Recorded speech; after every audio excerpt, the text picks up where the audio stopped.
নূহ নবী আল্লাহর দ্বীনের দাওয়াত দিতে লাগলেন। কোরআনুল কারীমে আল্লাহ রাব্বুল আলামিন সেই কথাটাই লিখছেন।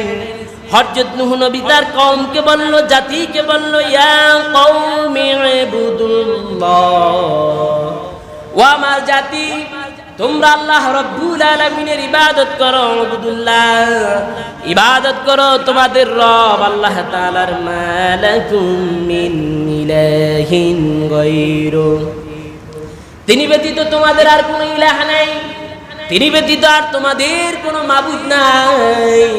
তোমরা সে একমাত্র আল্লাহ তাআলার দ্বীনের দাওয়াতকে কবুল করো।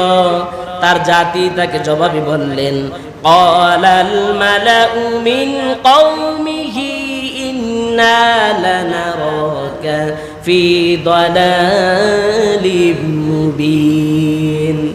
তার জাতি তার নবীকে বলল, ও নবী নূহ আলাইহিস সালাম,